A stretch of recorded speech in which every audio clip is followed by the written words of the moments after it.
अस्सलाम वालेकुम। अच्छा स्टूडेंट्स, आज हम पढ़ने जा रहे हैं मैकेनिज्म ऑफ डेवलपमेंट कि ये डेवलपमेंट होती कैसे, किस तरह एक फर्टिलाइज एग या जायगोट से कंप्लीट इंडिपेंडेंट इंडिविजुअल बन जाता है। आप सब समझते हैं कि ये एक फर्टिलाइज एग है, जायगोट एक्सपोज। अब ये जो जायगोट होता है इसमें क्या होता है, क्लीवेज होती है। तो क्लीवेज होगी तो अगर इसमें 10 क्रोमोसोम है, सपोज 10 क्रोमोसोम है, ये 2n है। तो जब क्लीवेज होगी तो क्या होगा, इससे दो न्यूक्लियस बन जाएंगे। इसी को अगर आप देखें तो क्या हो गया जी, इसमें 2 ब्लास्टोमर बन गए, इसमें भी 10 क्रोमोसोम होंगे, इसमें भी 10 होंगे। फिर इसी तरह अगर आप फर्दर इसको क्लीव करें तो क्या होगा, 4 ब्लास्टोमर बन जाएंगे। तो जब 4 ब्लास्टोमर बनेंगे, हर एक में 10 क्रोमोसोम होंगे, क्योंकि ये माइटोसिस से डिवाइड हो रहे हैं।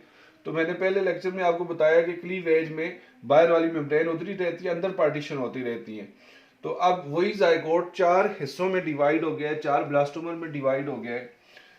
अच्छा, उसके बाद क्या होता है कि क्लीवेज होके बहुत सारे ब्लास्टोमर बनते हैं, बहुत सारे सेल्स बन जाते हैं। अच्छा, सेल्स बनने के बाद फिर क्या होगा, फिर ये होगा कि इन सेल में डिफ्रेंशिएशन होती है। अब डिफ्रेंशिएशन क्या होगी, कोई सेल न्यूरॉन बन जाएगा, ठीक है, कोई सेल इसमें मसल सेल बन जाएंगे, कोई सेल बोन्स के सेल बन जाएंगे, कुछ ग्लैंड्स के सेल्स बन जाएंगे। ये डिफ्रेंशिएशन होती है। अच्छा, आपको बताइए, जब डिफरेंट टाइप के सेल बन जाते हैं तो फिर क्या होता है कि डिफरेंट टिश्यूज बनती हैं, ऑर्गन बनते हैं, और क्या बन जाता है, इंडिविजुअल बन जाता है। अब सोचने की बात यह है कि जब माइटोसिस से न्यूक्लियस डिवाइड हुआ, दो सेल बने, दो ब्लास्टोमर बने, दोनों में एक जैसे नंबर ऑफ क्रोमोसोम, एक जैसे जीन्स। जीन्स क्यों एक जैसे, जब नंबर ऑफ क्रोमोसोम सेम है तो इसका मतलब है डीएनए एक जैसा है। जब डीएनए एक जैसा है तो जीन्स एक जैसे हैं। और जीन्स कहां से आए, मदर और फादर से स्पर्म और एग के जरिए आए। जो क्रोमोसोम आए थे उनके अंदर डीएनए होता है, और डीएनए के डिफरेंट पार्ट जीन्स होते हैं, ये आप समझते हैं। तो जब एक जैसा नंबर ऑफ क्रोमोसोम, वही एक जायगोट जो था उसके अंदर जितने क्रोमोसोम थे, वही क्रोमोसोम इसमें, वही इसमें, वही इसमें, वही इसमें, क्योंकि माइटोसिस होती गई। तो जब एक जैसे क्रोमोसोम है, एक जैसा डीएनए, एक जैसे जीन्स है, तो फिर ये सेल न्यूरॉन क्यों बन जाता है, कोई सेल मसल क्यों बन जाता है, कोई ग्लैंड क्यों बन जाते हैं, कोई बोन्स क्यों बन जाते हैं, बोन्स के सेल क्यों बन जाते हैं, ऐसा क्यों होता है, ये सोचने की बात है।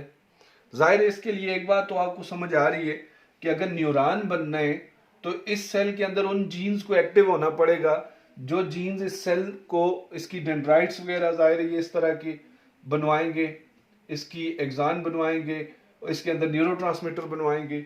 जिसने मसल बनना है उस सेल के अंदर ऐसे जीन एक्टिव होंगे जो एक्टिन बनवाएंगे, actin protein, myosin protein, tropomyosin protein.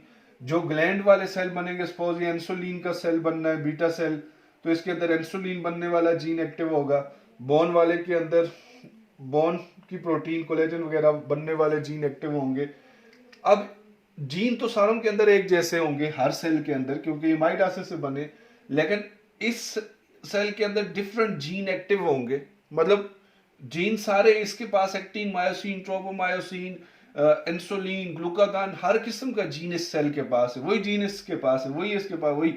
उन जीन में से कुछ जीन इसमें एक्टिव होंगे, कुछ जीन इसमें कोई और सेट ऑफ जीन एक्टिव होगा, इसमें कोई और सेट ऑफ जीन एक्टिव होगा, इसमें कोई और सेट ऑफ जीन एक्टिव होगा, बाकी जीन इनएक्टिव होंगे। इस वजह से ये डिफरेंट सेल बनेगा, ये डिफरेंट बनेगा, डिफरेंट, ये डिफरेंट बनेगा, तब डिफरेंशिएशन होगी। असल में हमने अगले 2-3 लेक्चर्स में ये मैकेनिज्म समझना है कि ऐसा क्यों हो जाता है कि एक ही जायगोट से बनने वाले सेल, जो सारे एक जैसे सेल होते हैं, सारों के पास जेनेटिक मटेरियल एक जैसा होता है, बिल्कुल वो क्लोन होते हैं, आइडेंटिकल सेल्स होते हैं, फिर उनमें से आगे चल के कोई न्यूरॉन और कोई मसल और कोई ग्लैंड और कोई बोन और कोई एपिथेलियल, ऐसा क्यों हो जाता है, ठीक है। उनमें डिफरेंशिएशन, इसको हम असल में डिफरेंशिएशन कहते हैं, कि एक जैसे सेल से फिर डिफरेंट टाइप के सेल्स बन जाते हैं। तो उसका एक आंसर तो मैंने आपको बताया कि उनमें डिफरेंट, सारों के पास जीन एक जैसे होते हैं, लेकिन इनके जो जीन एक्टिव होते हैं वो इनके नहीं होते, जो इनके जीन एक्टिव होते हैं वो इनके एक्टिव नहीं होते। तो डिफरेंट जीन एक्टिव होते हैं तो डिफरेंट प्रोडक्ट बनाते हैं। जब वो प्रोडक्ट बनती है तो वो सेल की शेप को भी चेंज कर देती है, सेल के फंक्शन को भी चेंज कर देती है। This is how differentiation take place. But gene को एक्टिव कौन करा देता है, कौन कहता है कि आपने ये जीन एक्टिव करना है, इस सेल को कौन कहता है कि आपने एक्टिन मायोसिन के जीन एक्टिव करने। अब ये मैकेनिज्म हमें समझना पड़ेगा। इसको हम देखते हैं कि जीन को एक्टिव और इनएक्टिव करने की पावर किसके पास होती है, ये डिफरेंशिएशन होती कैसे। जब डिफरेंशिएशन समझ आ जाएगी, डेवलपमेंट समझ आ जाएगी। अच्छा बच्चे, इस चीज को समझने के लिए सबसे पहले 1892 में हेंस ड्रेश एक साइंटिस्ट था, हेंस ड्रेश। इसने क्या किया, इसने सी अर्चन, तो आप समझते होंगे सी अर्चन एक इनवर्टिब्रेट है, इसने सी अर्चन का एग लिया और फर्टिलाइज एग समझते हैं ना, जायगोट लिया, सपोज ये जायगोट है। तो जब ये 2 सेल स्टेज पे पहुंचा ना, डिवाइड होके क्लीव होके 2 सेल स्टेज पे, तो इसने उसको हिलाया, हिला के क्या किया, दोनों ब्लास्टोमर्स को अलग कर दिया। नॉर्मली ब्लास्टोमर मैंने आपको समझाया हुआ है, क्लीवेज के दौरान ब्लास्टोमर अलग नहीं होते, लेकिन उसने हिला के इनको अलग कर दिया, सेपरेट कर दिया। अच्छा, दोनों ब्लास्टोमर जब 2 सेल स्टेज से एम्ब्रियो था तो उसको अलग के दोनों ब्लास्टोमर को अलग किया, तो इसने कंप्लीट सी अर्चन बना दिया, कंप्लीट सी अर्चन। इसने भी कंप्लीट सी अर्चन बना दिया। अच्छा, अगर ये ना हिलाता ये इकट्ठे रहते तो इससे एक ही सी अर्चन बनना था। अब ये क्या हो गया, जब अलग किए तो ये अलग, इसने अलग जायगोट के तौर पे बिहेव किया, इसने अलग जायगोट के तौर पे बिहेव किया, इसमें फर्दर क्लीवेज हुई, इसमें भी हुई, तो इसने कंप्लीट सी अर्चन बना दिया, इसने भी। इससे एक बात जाहिर होगी, जब एम्ब्रियो 2 सेल स्टेज पे होता है, 2 ब्लास्टोमर बने होते हैं, दोनों के पास complete set of gene होता है, they have potential to form the complete organism because they have the complete set of genes। Gene आधे नहीं होते 2 सेल स्टेज पे। तो यही बात है, क्योंकि माइटोसिस होती है, क्लीवेज असल में माइटोसिस होती है, जीन तो आधे होते नहीं। तो आप जब दोनों को ब्लास्टोमर को इकट्ठा रहने देंगे तो वो एक ही बनाएंगे मिलके, जब अलग करेंगे तो वो अलग अलग जायगोट के तौर पे बिहेव करके दोनों अलग अलग इंडिविजुअल बना देते हैं। अच्छा, फिर हम नेक्स्ट देखते हैं, स्पेमन एक साइंटिस्ट था, उसने भी डेवलपमेंट को समझने के लिए कुछ एक्सपेरिमेंट किए। अच्छा, स्पेमन ने क्या किया,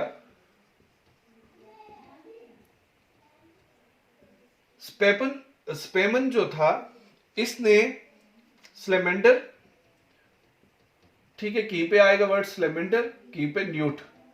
अच्छा बच्चे, ये जो स्लेमेंडर या न्यूट दोनों एम्फीबियन है विद माइनर डिफरेंस, तो दोनों लिजर्ड लाइक लंबे टेल वाले एम्फीबियन है। तो अब इसने क्या किया, स्पेमन ने, इसके एक्सपेरिमेंट को समझने से पहले मैं आपको एक बात बताता हूं कि ये जो एम्फीबियन का जायगोट होता है ना, ये एम्फीबियन का जायगोट है, एम्फीबियन का जायगोट, इसमें ये न्यूक्लियस है, इसके न्यूक्लियस के साथ ही यहाँ पे एक फर्टिलाइजेशन के बाद एक एरिया नजर आता है जिसको ग्रे क्रीसेंट कहते हैं। ग्रे क्रीसेंट आपकी बुक की डेफिनेशन के मुताबिक पिगमेंट फ्री एरिया, ये क्रीसेंट शेप एक एरिया होता है यहाँ पे एग के अंदर, ग्रे क्रीसेंट इसको कहते हैं एग के साइटोप्लाज्म में। इसके अंदर कुछ मॉलिक्यूल होते हैं। अब वो मॉलिक्यूल का केमिकल स्ट्रक्चर तो मैं नहीं बनाता, मैं जस्ट इस तरह बना देता हूँ आपको समझ आ जाए कि ये डिफरेंट टाइप के मॉलिक्यूल है। ये मैंने एक स्टार शेप बना दिया, एक राउंड बना दिया, एक स्क्वायर बना दिया, एक लाइन लगा दी। ये डिफरेंट टाइप के मॉलिक्यूल्स हैं इसके अंदर, इनको हम मार्फोजेनेटिक डिटर्मिनेंट कहते हैं या डिटर्मिनेटिव मॉलिक्यूल कहते हैं, इनको हम डिटर्मिनेटिव मॉलिक्यूल। अब ये जो डिटर्मिनेटिव मॉलिक्यूल है, ये कहां पे they are accommodated in a grey crescent area. अच्छा बच्चे, अब क्या होता है, स्पेमन ने ये किया, उसने समझने की कोशिश की कि हाउ डिफरेंशिएशन टेक प्लेस। तो उसने सबसे पहले ये काम किया कि ये जो जायगोट था ना, इसको उसने इस तरह सेंटर से बांध दिया, ह्यूमन हेयर लाइगेचर, इंसान के बाल के साथ इसको गांठ लगा दी यहाँ पे। इसने ये किया कि एक तरफ न्यूक्लियस रख दिया, ये जाइगोट को उसने सेंटर से बांधा है, दूसरी तरफ ग्रे क्रीसेंट है इस तरह, बल्कि ग्रे क्रीसेंट उसने क्या किया, सेंटर में रख दिया इस तरह। अब ग्रे क्रीसेंट कहां पे, दोनों हाफ में ग्रे क्रीसेंट है, नजर आ रहा है आपको, दोनों हाफ में क्या है, ग्रे क्रीसेंट है, लेकिन न्यूक्लियस सिर्फ एक साइड पे। तो वो क्या देखता है कि जो न्यूक्लियस वाली साइड थी ना, तो न्यूक्लियस वाली साइड पे क्या स्टार्ट होगी, यहां पे डिवीजन स्टार्ट होगी, ये डिवीजन, यहां पे ब्लास्टोमर बनना शुरू हो गए, लेकिन यहां पे जो दूसरी साइड थी वहां पे कोई ब्लास्टोमर ना बना। अब जब दूसरी तरफ कोई ब्लास्टोमर ना बना, इधर ब्लास्टोमर बनना शुरू हो गए, तो इससे क्या जाहिर हुआ, डेवलपमेंट के लिए न्यूक्लियस का होना जरूरी है, न्यूक्लियस के बगैर नहीं होगा, डेवलपमेंट स्टार्ट नहीं होगी, इधर कोई डेवलपमेंट नहीं हो रही। फिर उसने जब इधर 16 सेल स्टेज आई ना, 16 सेल स्टेज, तो जब इधर 16 सेल स्टेज आई तो उसने क्या किया, उसने थोड़ा सा इधर से अलाउ किया, मतलब लूज किया इस नॉट को, यहां से एक ब्लास्टोमर उधर माइग्रेट कराया यहां पे, तो फिर यहां भी क्या होगी, डेवलपमेंट स्टार्ट होगी दूसरी तरफ भी। अच्छा, जब दूसरी तरफ भी डेवलपमेंट स्टार्ट होगी, दोनों तरफ एम्ब्रियो बनना शुरू हो गया, इधर भी एम्ब्रियो बनना शुरू हो गया, इधर भी एम्ब्रियो बनना शुरू हो गया, ये भी कंप्लीट एम्ब्रियो बन गया, ये भी उसके बाद थोड़ी देर बाद कंप्लीट एम्ब्रियो बन गया, कंप्लीट, इससे जो स्लेमेंडर बन गया इससे भी कंप्लीट बन गया। यहां से उसको क्या बात समझ आई, उसको ये बात समझ आई कि nucleus is important for the development. ठीक है जी, न्यूक्लियस जिधर नहीं था वहां डेवलपमेंट हो ही नहीं थी, फिर इधर से एक न्यूक्लियस उधर लेके गया तो उधर भी डेवलपमेंट स्टार्ट होगी। दूसरी बात जो उसको समझ आई बच्चे, वो ये थी कि 16 सेल स्टेज पे जब एम्ब्रियो होता है, वहां से एक सेल आप ले लें, अलग कर लें, तो वो सेल भी कंप्लीट एनिमल बनाने की सलाहियत रखता है। इसका मतलब है जब 16 सेल स्टेज पे एम्ब्रियो होता है, उस वक्त भी उसके हर सेल के पास नंबर ऑफ क्रोमोसोम बराबर होते हैं, नंबर ऑफ जीन बराबर होते हैं, जितने जाइगोट में होते हैं वो कम नहीं होते, ये भी कंफर्म हो गया। तो तभी तो वो कंप्लीट एनिमल बना सकता है, और ये भी कंफर्म हो गया nucleus is required for the development. अच्छा, फिर क्या हुआ, उसके बाद ये हुआ कि उसने एक और एक्सपेरिमेंट किया। अब दूसरे एक्सपेरिमेंट में उसने ये कर दिया कि एक साइड न्यूक्लियस रखा, दूसरी तरफ ग्रे क्रीसेंट रखा। ये बड़ा इंपॉर्टेंट एक्सपेरिमेंट है। तो वो क्या देखता है कि न्यूक्लियस वाली साइड पे, ये जाइगोट को सेंटर से जब उसने नॉट लगाई तो ग्रे क्रीसेंट एक साइड आ गया, न्यूक्लियस दूसरी साइड। न्यूक्लियस वाली साइड डेवलपमेंट स्टार्ट होगी ऐसे, इधर डेवलपमेंट स्टार्ट होगी, ग्रे क्रीसेंट वाली साइड कोई डेवलपमेंट ना हुई, ग्रे क्रीसेंट वाली साइड पे नो डेवलपमेंट, कोई डेवलपमेंट ना हुई।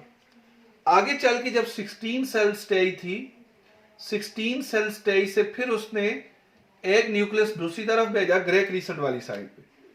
तो ग्रे क्रीसेंट वाली साइड पे क्या हुआ, वहां पे जो ग्रे क्रीसेंट वाली साइड थी उधर कंप्लीट एम्ब्रियो बन गया,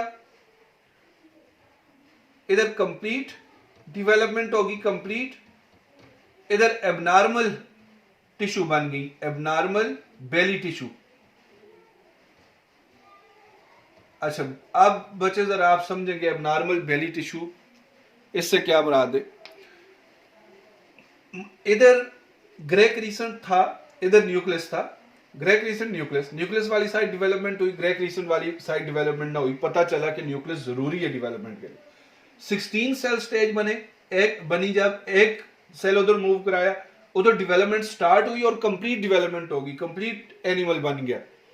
लेकिन दूसरी तरफ जहां पहले डेवलपमेंट स्टार्ट हो गई थी, वहां जस्ट एक बेली टिश्यू बन गई एबनॉर्मल सी, और कंप्लीट एनिमल ना बन सका। इसका मतलब है कंप्लीट एनिमल बनने के लिए ग्रे क्रीसेंट का होना जरूरी है, ये बात भी समझ गए। और डेवलपमेंट के होने के लिए न्यूक्लियस का होना भी जरूरी है। इसका मतलब होगा कि न्यूक्लियस और ग्रे क्रीसेंट दोनों बहुत जरूरी है। न्यूक्लियस नहीं होगा तो डेवलपमेंट स्टार्ट ही नहीं होगी, और ग्रे क्रीसेंट नहीं होगा तो नॉर्मल डेवलपमेंट या डिफरेंशिएशन नहीं होगी, डिफरेंट पार्ट्स बॉडी के नहीं बन पाएंगे। फिर समझना यह था कि आखिर ऐसा क्यों होता है। तो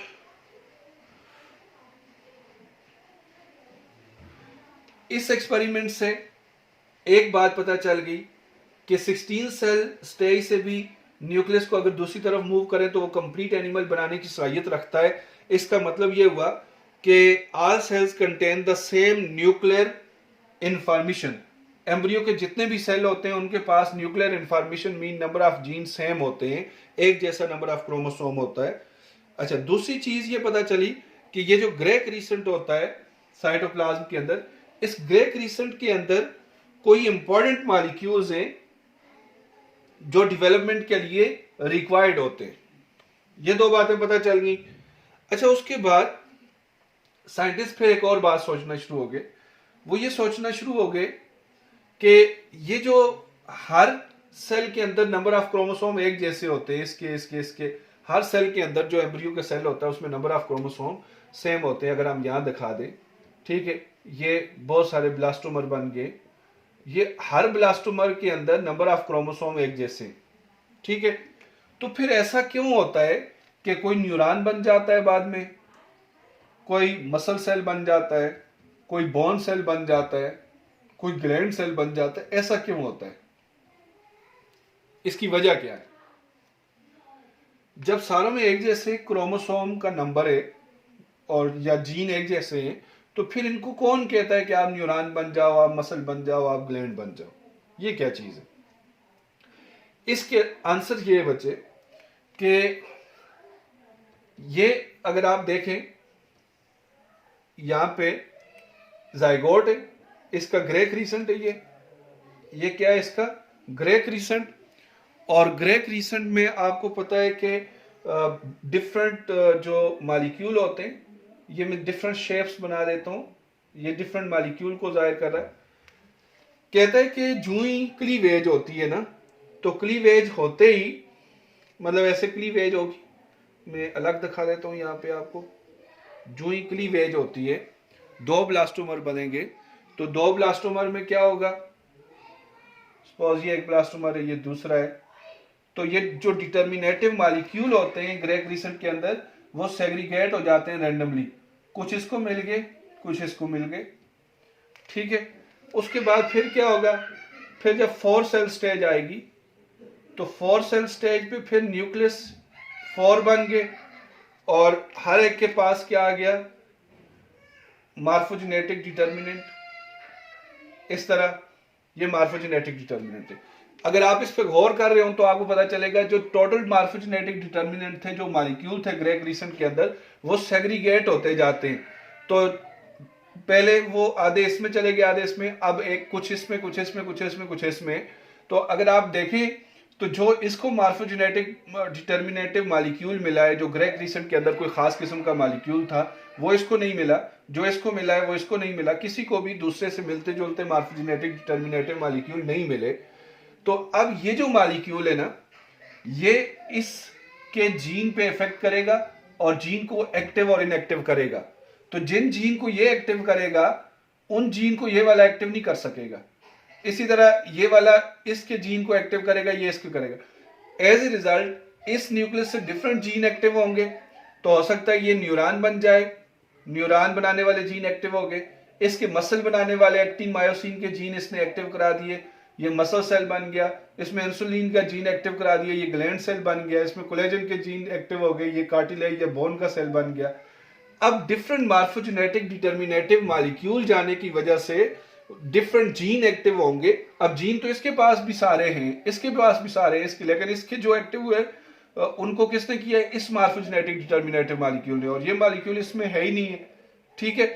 एक चीज तो ये है कि जो डिफरेंशिएशन का सबब बनती है। दूसरी चीज जो डिफरेंशिएशन में इंपॉर्टेंट है वो ये है कि ये जो ब्लास्टोमर गट्ठे रह रहे होते हैं, जब ये गट्ठे रह रहे होते हैं तो ये एक ही एनिमल बनाते हैं। अगर आप इनको अलग करो तो ये कंप्लीट एनिमल बनाना शुरू कर देते हैं, क्योंकि वहां सबसे पहले ये अपने सारे मार्फोजेनेटिक डिटर्मिनेटिव मॉलिक्यूल बनाएंगे, फिर वो क्लीवेज स्टार्ट होगी।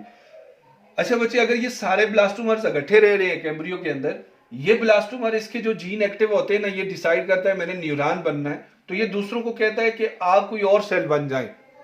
इसको एम्ब्रियोनिक इंडक्शन कहते हैं, इंड्यूस करता है दूसरे सेल्स में डेवलपमेंटल रिस्पांस। इसी तरह जब ये मसल बन रहा होता है तो ये दूसरों को कोई मैसेज भेजता है कि आप कुछ और बन जाए, ये कुछ बन रहा होता है ग्लैंड, तो ये दूसरों को मैसेज भेजता है कि आप कुछ और बन जाए। जो एम्ब्रियो के, इसको आगे चल के हम डिटेल में पढ़ेंगे, जो एम्ब्रियो के सेल्स होते हैं, ब्लास्टोमर्स होते हैं, उनके अंदर जब कोई सेट ऑफ जीन एक्टिव होता है तो वो दूसरों को कहते हैं कि आप ये बन जाएं, हम ये बन रहे हैं, आप ये बन जाएं, उनको मैसेज देते हैं। तो ये जो सेल टू सेल इंटरेक्शन है, this is known as embryonic induction, कि सेल, एक सेल दूसरे सेल में डिफरेंट डेवलपमेंटल रिस्पांस को उजागर करता है। This is how differentiation take place. अब आपको बात समझ आ गई कि जब क्लीवेज होती है तो वो जो मार्फोजेनेटिक मॉलिक्यूल होते हैं ना ग्रेक रीसेंट, वो सेग्रीगेट होते हैं, रेंडमली डिफरेंट ब्लास्टोमर में चले जाते हैं, तो they have the power to activate और inactive the genes. And then the other thing is the cells of the embryo, the blastomers of the embryo, they retain the power to evoke the developmental response in other blastomers. So they can interact with each other and then they can decide which part of the body they will have to form. So this is the way how differentiation take place. हम अगले 2 lectures में इसको और detail में पढ़ेंगे।